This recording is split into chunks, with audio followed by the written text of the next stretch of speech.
কি করে আপনার মতো একটা মানুষকে ভালোবেসেছেন এটা কিন্তু আসলে একটা রহস্য। কিছু রহস্যের আসলে কোনো সলিউশন হয় না।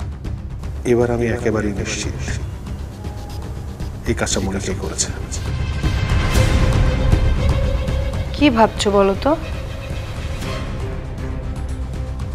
রিনা, আমি এখন যাই, আমি তোমার সাথে পরে কথা বলবো। তুই শুধু আমার কথা মতো চলবি, বাকিটা আমার দায়িত্ব। ও কে বড় আপা, এখন বলো আমাকে কি করতে হবে? এখন ওকে সামলাও, যদি না সামলাও না তুমি একদিন ভুগবে।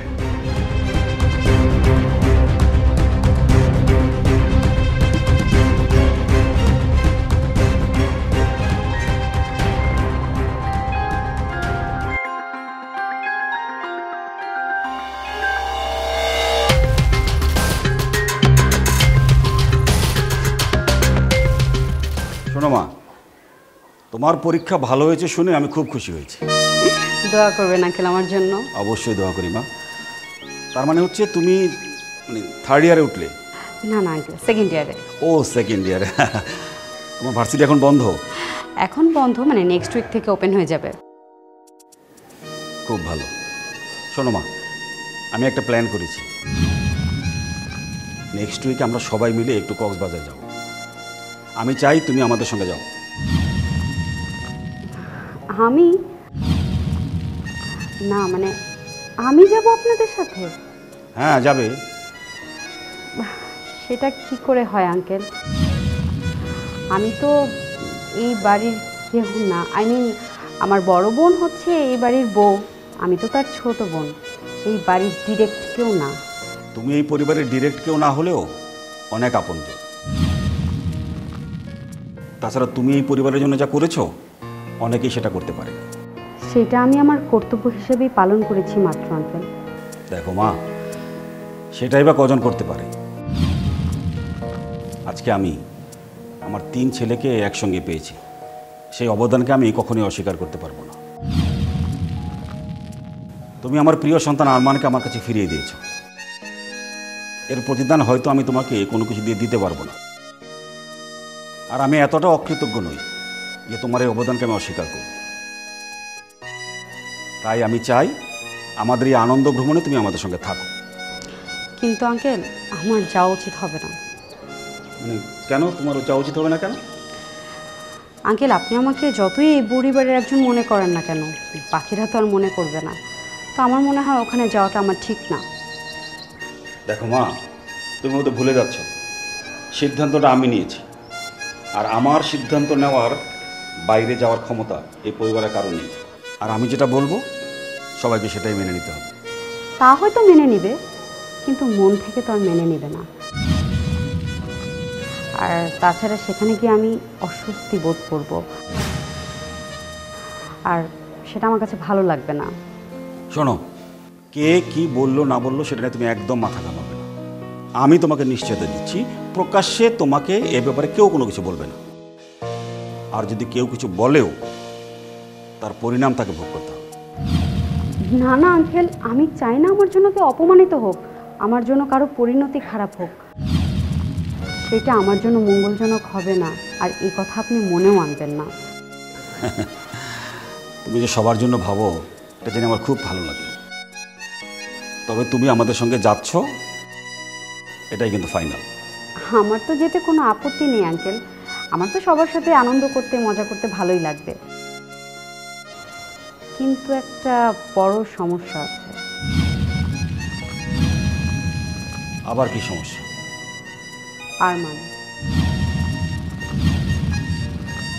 আরমান? আরে আরমান কেন সমস্যার কারণ হবে? দেখুন আঙ্কেল, আরমান যখন অসুস্থ ছিল তার সুস্থতার দায়িত্ব ছিল আমার। তখন আমাকে প্রয়োজন ছিল, কিন্তু এখন তো আরমান সম্পূর্ণ সুস্থ, ভালো আছে। আর এই অবস্থায় আরমান আমাকে অ্যাকসেপ্ট নাও করতে পারে। আর কিছুদিন আগে এই নিয়েও আমার সাথে বেশ মিসবিহেভ করেছে, যার জন্য আমি এই বাড়ি ছেড়ে চলে যেতে বাধ্য হয়েছি। What nonsense! বিনার স্মৃতি আমি কেন ভুলতে চাই? আমি সারা জীবন বিনাকে মনে রাখতে চাই। এন্ড বিনাকে নিয়ে কথা বলো তুমি কে? হু আর ইউ? আরমান, তুমি এত রেগে যাচ্ছ কেন? শুনতে পাও নেই? বারবার কেন তোমাকে এই কথা বলতে হচ্ছে আমার? তোমাকে আমি আমার রুম থেকে যেতে বলেছি। Get lost!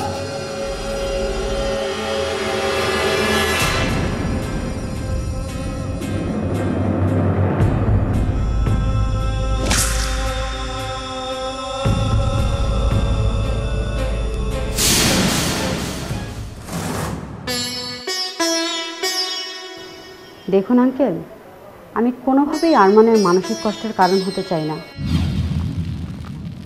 যে মানুষটাকে আমি আমার সর্বোচ্চটা দিয়ে সুস্থ করার চেষ্টা করেছি, তার অমঙ্গল কোনোভাবেই আমি কাম্য করি না আঙ্কেল। তোমার এই ত্যাগ স্বীকারকে আমি স্বীকৃতি দিতে চাই মা। বলো, এর জন্য আমাকে কি করতে হবে? আমার কথা আপনি অন্যভাবে নেবেন না আঙ্কেল। আমি শুধু ভয় পাচ্ছি আরমানের মানসিক অসুস্থতার কারণ কোনোভাবেই আমি যেন না হই। আরমান যদি নিজে থেকে আমাকে যাওয়ার পারমিশন দেয় তাহলে আমার যাওয়া উচিত হবে। এছাড়া আপনি আমাকে ক্ষমা করবেন আঙ্কেল। এটাই যদি তোমার যাওয়ার পথে বাধার কারণ হয় তাহলে আমি তোমাকে নিশ্চয়তা দিচ্ছি মা, আরমান এরকম কোনো কিছুই করবে না। কারণ আরমান হচ্ছে আমার সেই সন্তান। আমি কোনো সিদ্ধান্ত নিলে আরমান কখনো সেই সিদ্ধান্তের বিরোধিতা করে না, করবেও না। তাই তুমি নিশ্চিত থাকতে পারো। ঠিক আছে আঙ্কেল, আমার তাহলে যেতে কোনো আপত্তি নেই।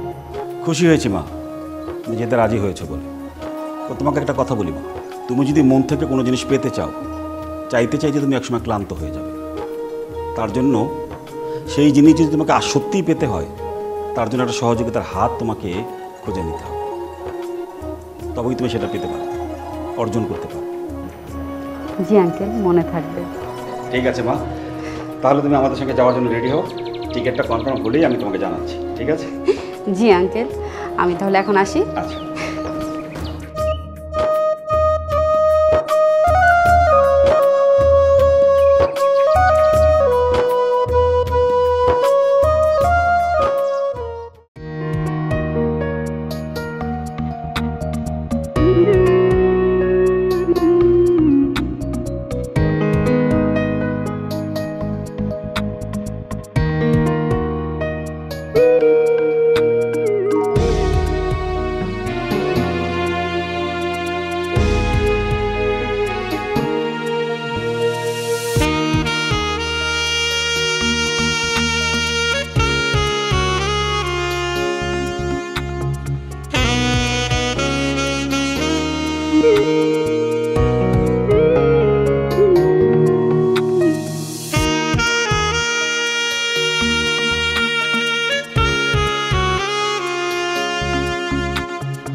কি হয়েছে বলো।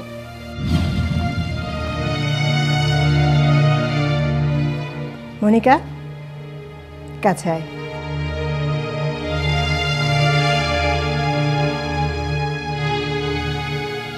বলো। ফাইম যেটা বললো সেটা কি ঠিক? কি বলেছে? যে মেয়েটা রিনাদের বাসায় ফোন করে সেটা নাকি তুই? তুই নাকি ফাইমের বিয়েটা বন্ধ করতে চাস? কে বলেছে তোমাকে? এই সব কিছু মিথ্যে কথা। মিথ্যা কথা না, সত্যি করে বল, এইসব তুই কেন করেছিস? আমি বললাম শুনতে পাওনি? এই সব মিথ্যে কথা। ফাইম আমাকে যেভাবে বললো তাতে তো আমার সন্দেহ হচ্ছে তুই এই কাজটা করেছিস। তোর অনেক কিছুই এখন আমার কাছে সন্দেহজনক মনে হচ্ছে। ফাইম আর রিনার বিয়ে তুই কখনোই মেনে নিতে পারিসনি। হ্যাঁ, পারিনি। কেন? ওর মতো বুড়িকে কেন বিয়ে করতে হবে? ওর মধ্যে এমন কি আছে যে ওর মতো বুড়িকে বিয়ে করতে হবে? সেটা ফাইম বুঝবে, তাতে তোর কি সমস্যা? আমি তো বলিনি আমার কোনো সমস্যা। আবারও মিথ্যে বলছিস? তুই রিনাদের বাসায় যাসনি, ফোন করিসনি, ওকে থ্রেট করিসনি, আমার সামনে দাঁড়িয়ে মিথ্যা কথা বলছিস? হ্যাঁ আমি বলেছি। হ্যাঁ এটি সত্যি। কি করবে তুমি আমাকে? মারবে? মারবে আমাকে? মারো। মনিকা,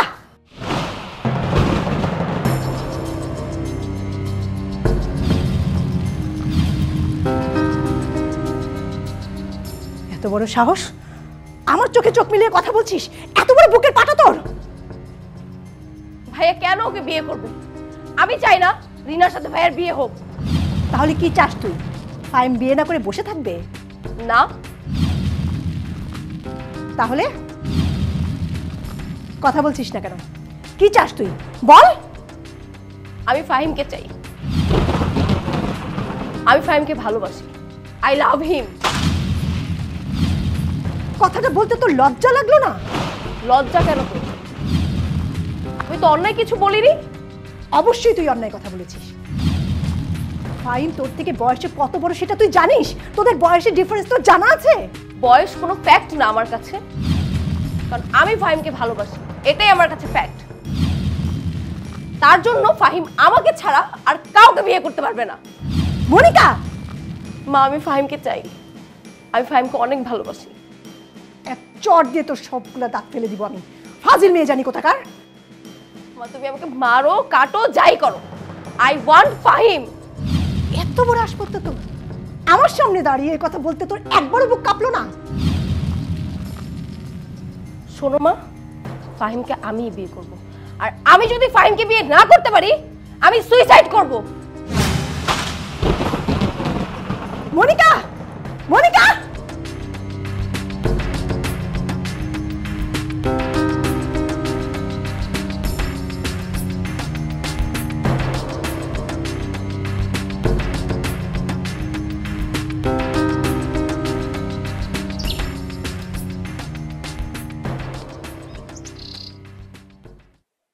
নেহা আমাদের সাথে যাবে তোমাকে কে বলেছে ভাবি? নেহাই আমাদের বাসায় এসেছিল, বাবাই নাকি ওকে আসতে বলেছিল। কি বলছো? বাবা আসতে বলেছিল? কেন? কেন সেটা তো জানি না, সীমান আমাকে এই কথা বলেছে। বাবা নাকি নিজেই চান নেহা আমাদের সাথে এই প্রোগ্রামে যাক। ও তাহলে তো ঠিকই আছে, বাবা যদি চায় তাহলে যেতেই পারে। যেতে পারে মানে? কিভাবে যাবে ও? ও কি আমাদের ফ্যামিলি মেম্বার কেউ? মানে ও তো ডিরেক্টলি আমাদের কোনো ফ্যামিলি মেম্বার না। ভাবি ডিরেক্ট কেউ না হলেও কোনো প্রবলেম নেই, কারণ সিদ্ধান্তটা বাবা দিয়েছে। বাবা সিদ্ধান্ত দিলে কি নেহাকে নিতে হবে? মানে কি বলছো? কিছু করার নেই ভাবি, কারণ প্রোগ্রামটা বাবা অ্যারেঞ্জ করেছে, আর বাবা যে সিদ্ধান্ত নিয়েছে তার বিরুদ্ধে কি আমার কিছু বলার নেই। তুমি কি ভেবেছো এগুলো সব বাবার সিদ্ধান্ত? এগুলো বাবার মাথায় ইনজেক্ট করা হয়েছে। সীমানা ষড়যন্ত্র করে বাবার কানে সব কথা তুলেছে, যেন আমাদের ফ্যামিলিতে ইনভলভ হতে পারে। হোয়াট? কি বলছো তুমি? ভাবি সেটা কেন করবে? বুঝতে পারছো না কেন? এটা তো সীমানার একটা চাল। ও চায় ছলে বলে কৌশলে নেহার সাথে তোমার বিয়েটা যেন হয়ই হয়, তাই ও ষড়যন্ত্র করে এটা করছে। ভাবি এটা তোমার ভুল ধারণা। সীমানা ভাবি এটা কোনোদিন করবে না, কারণ সে খুব ভালো করে জানে নেহাকে আমি বিয়ে করবো না, ও যাই করুক না কেন। আর তুমি এটা নিয়ে প্লিজ টেনশন করো না। আমি তো আমাকে নিয়ে টেনশন করি না, আমার তো টেনশন হয় তোমাকে নিয়ে। শুনেছি নেহা নাকি যে কয়দিন এই বাড়িতে ছিল সব কিছু নাকি একদম ওলটপালট করে ফেলেছে। এই মেয়ে যদি তোমার জীবনে আসে ও তো সব কিছু ছাড়খাড় করে ফেলবে। ভাবি তুমি অযথায় টেনশন করছো, এই বিয়ে কোনোদিনই হবে না। দেখো আরমান, নেহার প্রতি বাবার কিন্তু একটা দুর্বলতা আছে। সে তোমার অসুস্থতার সময় তোমার পাশে থেকেছে, তোমার সেবা যত্ন করেছে। ভাবি তার জন্য শুধু বাবা কেন, আমিও নেহার কাছে কৃতজ্ঞ। তার মানে এই না যে তাকে বিয়ে করে তার কৃতজ্ঞতার মূল্য দিতে হবে। It's quite impossible. দেখো আরমান, তারপরও তোমার এত বড় একটা রিস্ক নেওয়াটা উচিত হবে না। আর এর আগেও তো সীমানা এরকম ষড়যন্ত্র করেছে, তাতে সে সাকসেসও হয়েছে। ষড়যন্ত্র করে নোমানকে দেশ ছাড়া করিয়েছে, চৌধুরী গ্রুপের এমডি হয়েছে, 20% শেয়ারও হাতিয়ে নিয়েছে,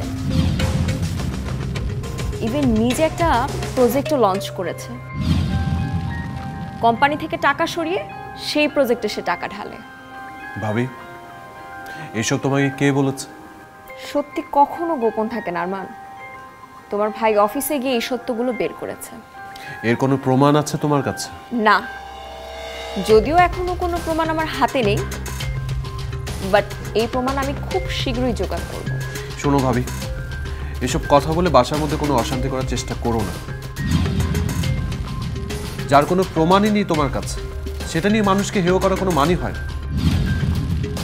তুমি শুধু শুধু অন্যের বিরুদ্ধে আঙ্গুল তুলে কথা বলো না, এটা অন্যায়।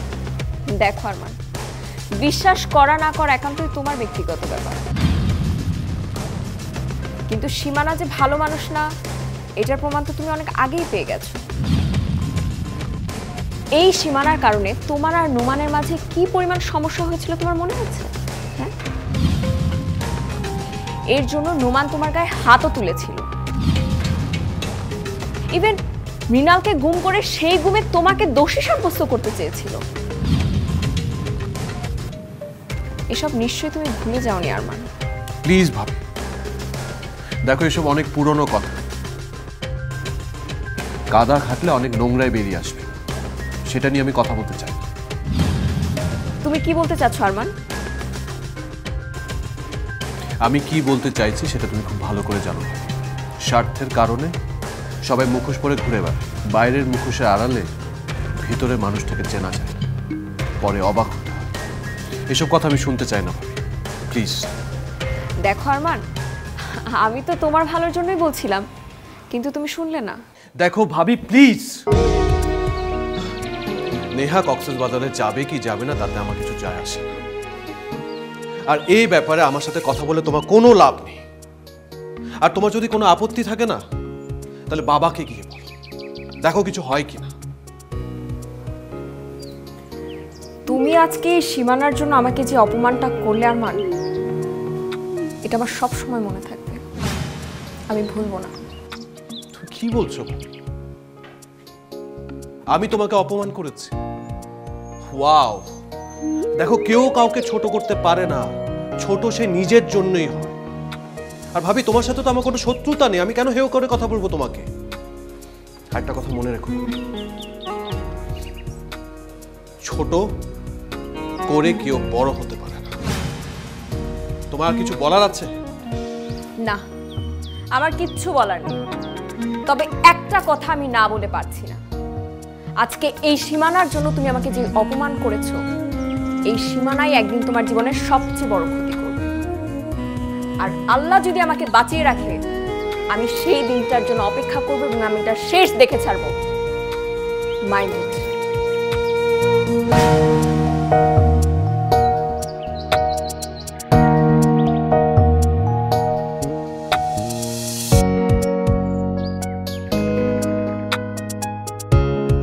ফাহিম, মনিকা তো সব কিছু স্বীকার করলো, এগুলো সব বই করেছে। স্বীকার তো করবেই, স্বীকার না করে তো কোনো উপায় নেই, কারণ সব তথ্য প্রমাণ আমার কাছে আছে। এখন আমি কি করব? কি বলতে চাই? ও চায় তুই ওকে বিয়ে কর, অন্য কাউকে না। হোয়াট? বিয়েটা কি একটা ফাজলামো? হ্যাঁ, এই মেয়েটাকে আমি ছোটবেলা থেকে বড় হতে দেখেছি আমার চোখের সামনে, আমার আপন মনের মতো। এখন সে চাচ্ছে আমাকে সে বিয়ে করবে, এটা কি সম্ভব? মানে সে কি পাগল? পাগল না হলে এমন কথা কেউ বলে? ও বলেছে তুই যদি ওকে বিয়ে না করিস ও সুইসাইড করবে। How dare she is! এই কথা সে কি করে বলে? আর মানে এত সাহসটা পায় কোথা থেকে? তুমি কিছু বললে না ওকে? এটা চড় মারতে পারলে না? মারিনি, আবার যতই মারি ততই শক্ত হয়। এই মেয়েকে নিয়ে আমি তো বিপদে পড়ে গেলাম। এই সব তোমার কারণে হচ্ছে খালা। তুমি মনিকাকে কন্ট্রোল করতে পারোনি। আমার কারণে? আচ্ছা, মনিকা যে কন্ট্রোলে নেই সেটা তুই বুঝতে পেরেছিলি ফাহিম, না আমি বুঝতে পেরেছিলাম? এতদিন ও এমন কিছু করেনি যাতে আমি বুঝতে পারবো যে ও তোকে পছন্দ করে। এখন যেই তোর বিয়ের কথাটা হলো, অমনি সে পাগলামি শুরু করে দিল। এখন আমি কি করব? কি আর করবে? ওকে বোঝাবে, কন্ট্রোল করবে। দেখ ফাহিম, এটা একটা ইমোশনাল ফ্যাক্ট। এই মুহূর্তে ওকে বোঝানো সম্ভব না, ও বুঝবে না, বরং পাগলামি আরো করবে, এমনকি খারাপ কিছু একটা করে ফেলতে পারে। তুমি বুঝতে পারছো না খালা, মনিকা তোমাকে এই মুহূর্তে ইমোশনাল ব্ল্যাকমেল করার চেষ্টা করছে। ওইসব সুইসাইড টুইসাইড এগুলো সব ভয় দেখানোর জন্য বলছে। সুইসাইড এত সহজ ব্যাপার না। ও যে পাগল, ও যদি সত্যি কিছু একটা করে ফেলে।